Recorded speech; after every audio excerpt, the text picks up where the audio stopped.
राधा। इंसान को जिस चीज़ की ज़रूरत होती है उस चीज़ को प्राप्त करने के लिए उसकी खोज में निकलता है, और जब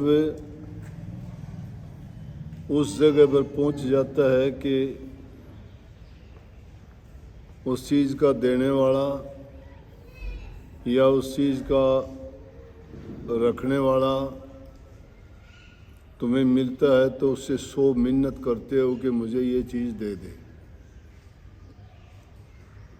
लेकिन कोई भी चीज़ किसी को मुफ्त नहीं मिला करती। संसार में लेने और देने का व्यवहार है। कोई भी वस्तु किसी भी से आप प्राप्त करना चाहते हो तो उसके बदले में आपको उसका मूल्य चुकाना पड़ता है, वो किसी भी रूप में हो। ज़रूरी नहीं कि धन के रूप में ही चुकाते हो। मूल्य कई तरह से चुकाया जा सकता है। कर्म का कर्ज होता है, वो चुकाना पड़ता है। कर्ज का मतलब हमने किसी से कुछ ना कुछ लिया था, उसके बदले में हमने कुछ दिया नहीं और इसलिए हमारे सिर उसका कर्जा चढ़ गया। अब वो कर्जा देना पड़ेगा, उतारना पड़ेगा।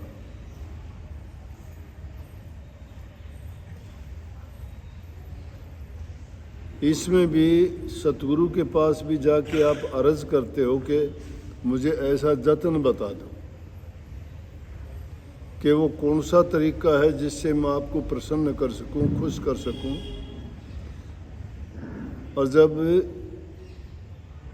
आप खुश हो जाओगे तो मेरी ज़रूरत, मेरा उद्देश्य पूरा हो जाएगा। अब गुरु के पास किस उद्देश्य को लेके जाते हैं? हमें संसार के दुखों से मुक्ति चाहिए, पहले सुख शांति चाहिए घर में, आरोग्यता निरोग्यता चाहिए शरीर में, धन्य धान्य से भरपूर हो हमारा जीवन ताकि कोई कष्ट ना हो।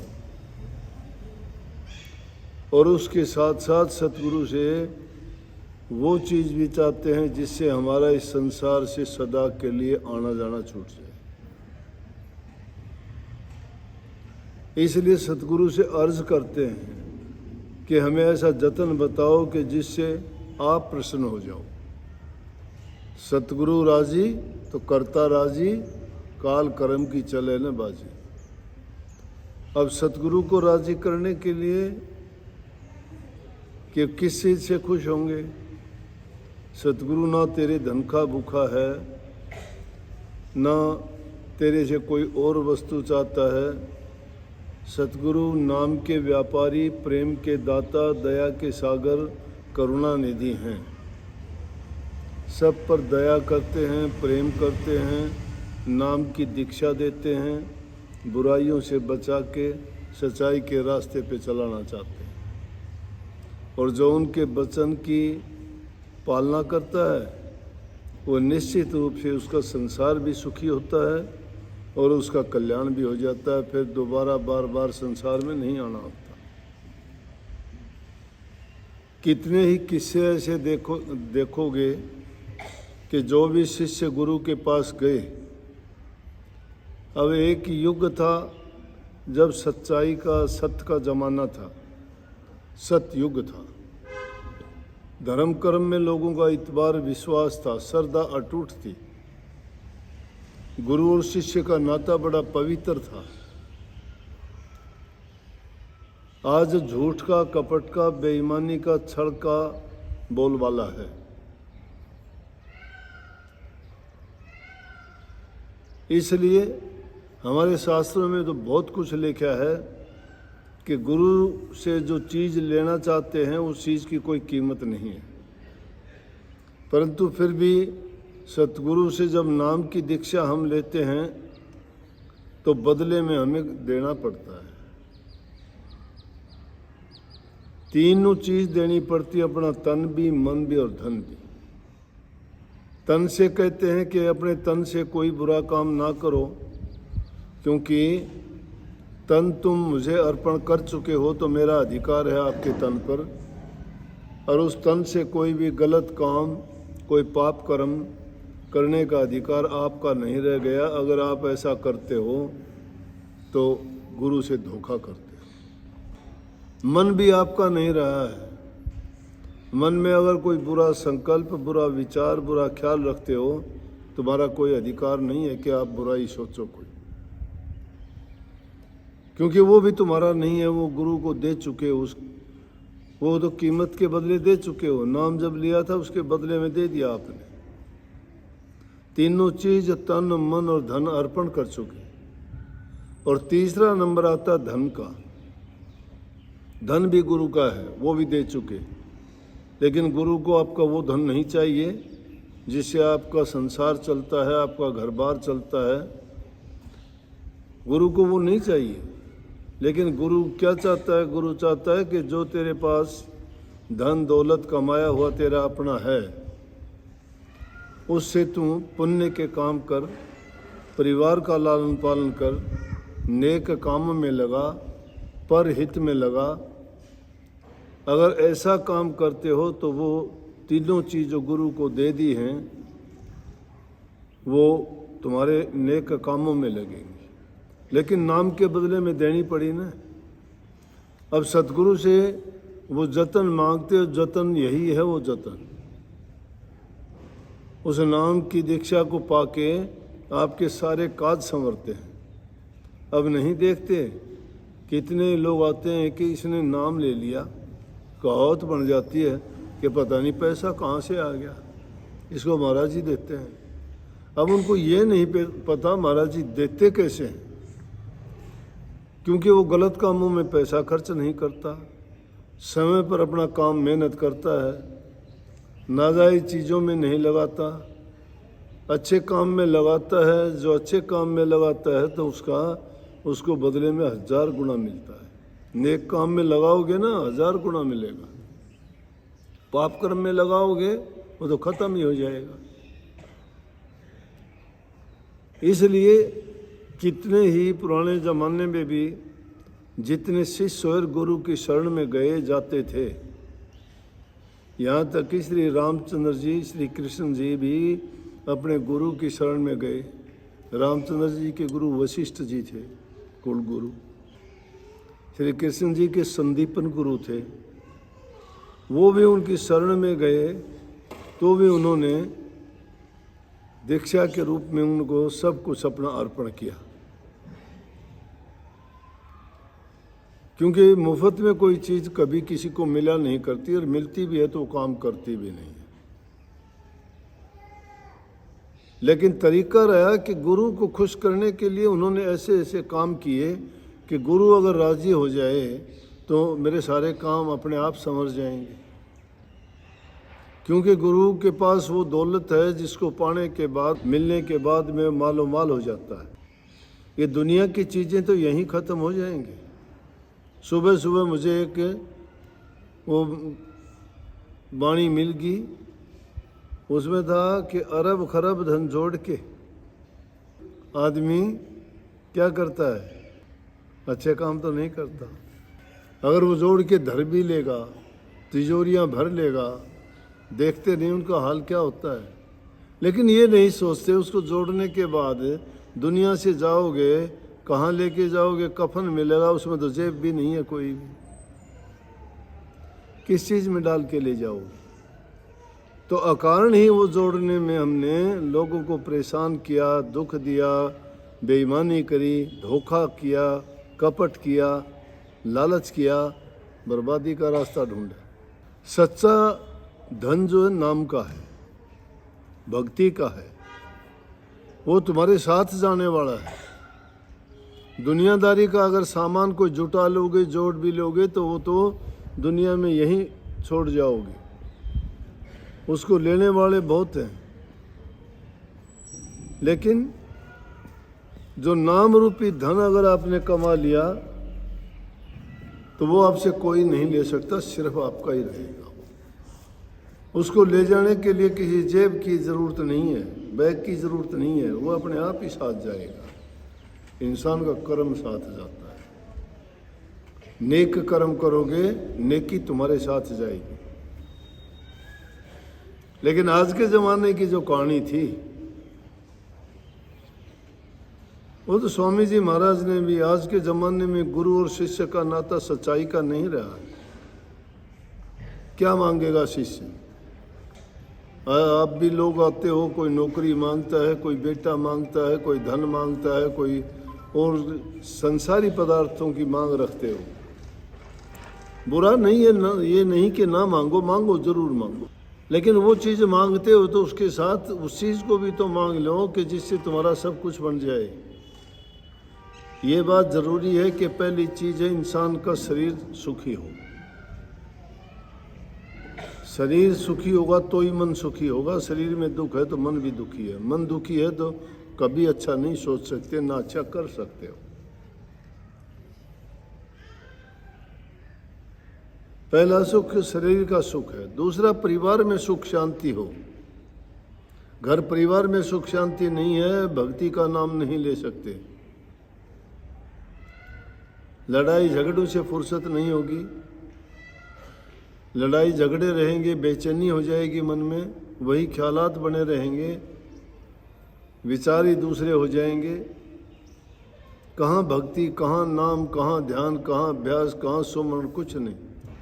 सुमन रहेगा तो उन बातों का रहेगा जो किसी ने तुम्हें कटु वचन बोल दिए। ध्यान रहेगा तो उन्हीं बातों में जाएगा बार बार, कितना भी बचने का प्रयास करोगे तो भी। अभ्यास कहाँ से करोगे? अभ्यास तो उन्हीं बातों को, वही दिमाग में घूमती रहेंगे। रात की नींद चली जाएगी, दिन का चैन चला जाएगा, आदमी बेचैनी में समय गुजारेगा, क्या होगा? इसलिए परिवार में सुख होना चाहिए। और जब घर परिवार में सुख होता है तो आदमी सुखी ही अच्छे विचार, अच्छे ख्यालात रखता है, सोचता है। जब आदमी का शरीर ठीक नहीं, रोग है, तकलीफ है, बीमारी है, तो उसमें ध्यान जाएगा। घर में सुख नहीं है, दुखी है, तो आदमी का उन चीज़ों में ध्यान जाएगा। अब ये दोनों चीज़ अगर सही होती हैं तो फिर इंसान का चरित्र पे बात आती है। इंसान का चरित्र ऊंचा होना चाहिए। चरित्र ऊंचा कोई बात ये नहीं है कि किसी एक ही चीज़ के कारण उसका चरित्र बन जाएगा। इंसान के पास बल है, सब प्रकार के बल है। किसी के पास शरीर का बल है, किसी के पास धन का बल है, किसी के पास परिवार का बल है, किसी के पास पद का बल है, किसी के पास और दूसरे पदार्थों को पाके वो सोचता है मेरे बराबर कोई है ही नहीं। क्यों कहते हैं बार बार के संतों की शरण में जाके कि बलिहार जाऊं, बलिहारी गुरु आपने, बलिहारी गुरु आपने, देवहाड़ी सतबार, जिन मानस से देवते किए करत न लागी बार। जे सो चंदा ओगम्या सूरज चढ़े हजार, ऐता चांदन होंदियार गुरु बिन घोर अंधियार। लाखों सूरज भी चढ़ जाए तो भी जिस तरह गुरु ना मिले तो इंसान के जीवन में अंधकार है। सूरज अगर नहीं निकलता तो चाहे पूरी दुनिया के जितने जंगल वन है सबको आग लगा दो, सारे बारूद के ढेर फूंक दो, रात का अंधेरा गायब नहीं कर सकते। लेकिन सूर्य उदय होते ही पूरी संसार में रोशन हो जाता है, अंधकार खो जाता है। जब ज्ञान प्राप्त होता है इंसान का, अज्ञान अंधेरा दूर हो जाता है। तो इसलिए गुरु के पास जाके कहते हैं कि मैं बलिहार जाऊं। अगर गुरु के सामने जाके भी तुम अपना बल दिखाते हो, शारीरिक बल कोई काम नहीं आना, धन का बल कोई काम नहीं आना, परिवार का बल कोई काम नहीं आना। छोटा हो बड़ा हो परिवार हो, क्या है? कोई किसी का दुख थोड़ा बटाता है। कितना ही प्यारा बंधु हो, स्त्री हो, भाई हो, लड़का हो, अपना अपना सबको अलग अलग भोगना पड़ता है। कोई किसी का इतना लेश मात्र भी ना कष्ट ले सकता है। ये दुनियादारी की चीज़ों के लेन देन होंगे, ये कार्य व्यवहार है दुनिया का, लेकिन रूह का कोई कार्य व्यवहार नहीं है। इसलिए रूहानी दौलत सतगुरु से मिला करती है। और उस दौलत को पाके आदमी धन्य हो जाता है। इसीलिए कहिए कि ऐसा जतन बता दो कि जिससे आपको मैं रिझाऊं और आपके रिझाने से आपका प्यार, आपका आशीर्वाद, आपकी कृपा का पात्र बन जाऊं तो मेरा जीवन धन्य हो जाए। लेकिन इस बात को समझते नहीं। स्वामी जी महाराज ने लिखी है, गुरु शिष्य व्यवहार जगत में झूठा बरत रहा, झूठा गुरु झूठा चेला। गुरु भी सच्चा नहीं है, चेला भी सच्चा नहीं है। गुरु तो मान प्रतिष्ठा चाह, शिष्य सवार संगांगण बंधा। गुरु तो इज्जत और मान चाहता है, बड़ाई चाहता है, और शिष्य उसकी अपनी जरूरतें हैं वो चाहता है। सच्चा मार्ग सूरत शब्द का सो अब गुप्त भया। सच्चा रास्ता तो सूरत शब्द के योग का करने का था, भक्ति करने का था, वो तो गुप्त हो गया। कहा से कहूँ खोज नहीं काहू, धोखेदार भया। कहो किससे, सब धोखे का खेल खेलते हैं। इतबार के काबिल नहीं है कोई भी। जिस पे इतबार करोगे वही धोखा दे देगा। इतबार किसी पे करके देखते हो, कुछ दिन के बाद में बदल जाता है। दुनियादारों की ये रीति है, लेकिन सतगुरु नहीं बदलता कभी भी। क्यों नहीं बदलता? कि उसको कोई किसी से किसी प्रकार का लालच नहीं है। उनको अपनी स्वार्थ पूर्ति नहीं करनी है। इंसान बेईमान कब होता है, अपना ईमान कब खोता है? उसकी अपनी ज़रूरतों के लिए वो सिर्फ अपना ही हित चाहता है तो दूसरे को धोखा दे देता है। उसकी सोच वो अपने आप पर इतबार करता है, दूसरे पर नहीं। और उस कारण से उस स्वार्थ सिद्धि के लिए वो झूठ, कपट, बेईमानी, ठगी, ईर्ष्या, निंदा सब चीज़ों का सहारा लेता है। और उन्हीं चीज़ों के साए में उसके अंदर काम, क्रोध, लोभ, मोह, अहंकार, इच्छा, आशा, तृष्णा पनपती रहती है। न गुरु की जरूरत उसको, न और किसी की जरूरत उसको, अपनी स्वार्थ पूर्ति की जरूरत है। गुरु के साथ भी नाता इसीलिए जोड़ता है कि गुरु के साथ नाता जोड़ने से मेरे ये काम सिद्ध हो जाएंगे। अगर वो काम नहीं होते हो तो यहाँ आते ही नहीं है, कोई भी नहीं आता। कौन आता है भक्ति के लिए? कोई नहीं आता। संसार की जरूरतों को पूरा करने के लिए आते हैं। मुश्किल से कोई हजारों लाखों में एक आध ऐसा होगा जो ये चाहता होगा कि प्रभु की भक्ति के लिए आता है। वो आदमी अपने आप को तन से, मन से, धन से, मन से, वचन से और कर्म से हर प्रकार से पवित्र बनाने की कोशिश करेगा। विरोधी ताकतों के बीच में भी वो सच्चाई के मार्ग पर चलता रहेगा, क्योंकि संत सभी उस सत्य मार्ग पर चले तो लोगों की ओर से, दुनियादारों की तरफ से विरोध हुआ। जगत भगत का बैर है, जो केड़ा बड़बेर वो हाला वो चीर देर साहेब करे नमेड़। ये दुनियादारी का खेल ऐसा है। यहाँ केले के पेड़ के साथ में बेरी खड़ी हुई है और अपने स्वभाव से केड़ा पत्ते हिलाएगा तो बेरी उनको चीर देगी। दुष्ट आदमियों का ऐसा ही काम है। वो उसे बेरी की तरह से काम करते, संत उस केड़े के समान होते हैं। तो लेकिन वो घबराता नहीं, डरता नहीं। संतों ने के साथ जो जो हुई सब ने बर्दाश्त कर लिया, लेकिन कभी भी उन्होंने ये नहीं कहा इसका, क्योंकि वो जानते थे कि जिन्होंने ये कर्म किया उन्होंने अपना कर्म बनाया, उस कर्म का परिणाम वही भोगेंगे। और मेरे साथ अगर किया गया है, मैं भी उनका बुरा करता हूँ तो मैंने भी अपना कर्म बना लिया, बुरा तो मैंने भी कर दिया। कबीर साहब ने कही कि आवत गाड़ी एक है और उल्टत हुए अनेक। कहें कबीर ना उल्टिए तो वही एक की एक।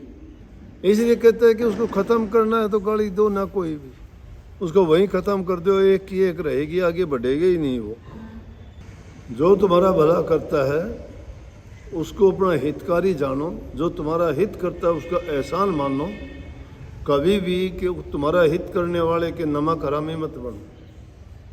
जिससे नमक खाया है उसके साथ वफादारी करो। जो दूसरों के साथ वफादारी करते हो, तुम्हारा हित करने वाले के साथ दगाबाजी धोखा करते हो, तो तुम्हारा कभी भी भला नहीं हो सकता, कष्ट भोगना पड़ेगा। ये ना सोचो कि यहाँ कानून का राज नहीं है। ये दुनिया में सबसे बड़े कानून का राज है। नहीं तो यहाँ तो 84 लाख प्रकार के जीव जंतु पशु पक्षी एक दूसरे के विरोधी हैं, उसी की दुनिया में रहते हैं। वो तो एक पल में ख़त्म हो जाए। फिर तो कानून है, पशु घास खाएगा, इंसान अनाज ही खाएगा, फल फ्रूट खाएगा। कुछ ऐसे हैं जो जीव का ही भोजन करके जिएगा। जो जिसके निमित्त है वो वैसा ही काम करेगा। विधान के अनुसार सारी चीज़ें चलती हैं। समय पर सूरज निकलता है, समय पर छिपता है, ऋतुएं बदलती हैं, फल फूल पेड़ अपने पौधे टाइम पर होते हैं। नियम नहीं होता तो ये उल्ट पुल्ट हो जाता। लेकिन ऋतु के अनुसार, समय के अनुसार सब कुछ अपने नियम में बंधी हुई चलती हैं। इसका मतलब यह है कि इसका संचालन करने वाला बहुत चतुर है। तो उस रास्ते पे अगर चलना चाहते हो तो तुम्हें अपने आप को छोटी सोच से उभारना पड़ेगा, निकालना पड़ेगा और बुराइयों को त्यागना पड़ेगा। जब कहीं जाके हम इस काबिल बनेंगे कि गुरु की कृपा हो। और गुरु की कृपा जिसने पाली, संतों की देख लो। बुल्ले शाह का गुरु नाराज हो गया। अपने गुरु को खुश करने के लिए 1 साल तक कंजरी के पास जाके नाचना सीखा उसने, क्योंकि मुजरा देखने का शौकीन था। शाह इनायत बोला कि गुरु को कैसे रिझाऊं, कोई तरीका नहीं था। गुरु ने दुत्कार दिया कि नहीं आना मेरे पास, तूने हुक्म अदूली की है, मेरा आदेश जो दिया था वो नहीं माना, इसलिए जा, मेरे पास आने की ज़रूरत नहीं है। जब उसको वो मिलने तक नहीं दिया गया तो उसने ऐसा तरीका खोजने की कोशिश करी, कैसे मिलूं।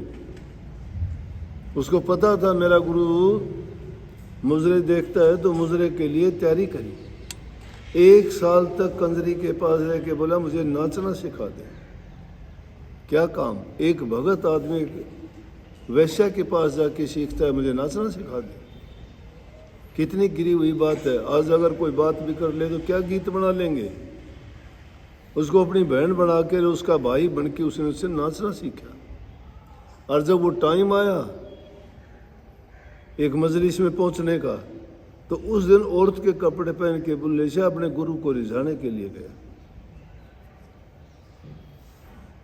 और वहां जाके जब घूंघट निकाल के नाचना शुरू किया, और जब गुरु ने पहचान लिया, गुरु खुश हो गया। उसको नाच कर देख के कहने लगा अरे ये कौन है। जब मिलन हुआ तो ज़्यादा बात तो उसे नहीं बताऊं, क्या कहूं, लंबी चौड़ी बात है। लेकिन वो कहने लगा जी बुल्ला है। ना बुल्ला नहीं जी, भुल्ला हूँ। बोला जा तेरी भूल माफ़ कर। और इस प्रकार से अपने गुरु को खुश कर पाया और फिर गुरु की कृपा का पात्र बना। इसलिए ये बात बहुत छोटी मोटी नहीं है कि ऐसा जतन बता दे गुरुजू कैसे तुझे रिझाऊं मैं। रिझाने का मतलब है गुरु को खुश कर लेना। गुरु जब खुश हो जाएगा तो गुरु, अगर कोई अपने माँ बाप को खुश कर लेता है तो अपनी दौलत उसको सौंप देता है ना। बहू हो तो सास को खुश कर लिया करो, बेटे हो तो बाप को खुश कर लिया करो। समझ गए, उनको खुश कर लोगे तो सब कुछ मिल जाएगा। उनको रिझाने का कोशिश करो। बहू हो तो पाँव दाब के करो और मीठा बोल के करो, आगे पीछे सेवा करो, हैं, ताता ठंडा गरम चाय समय पर पूछ के उनका मन जीत लोगे तो सब कुछ तुम्हें सौंप दे। तो गुरु भी इसी प्रकार से शिष्य को सब कुछ सौंप देता है। लेकिन चालाकी में अगर करोगे तो डूब जाओगे, कुछ नहीं मिलेगा।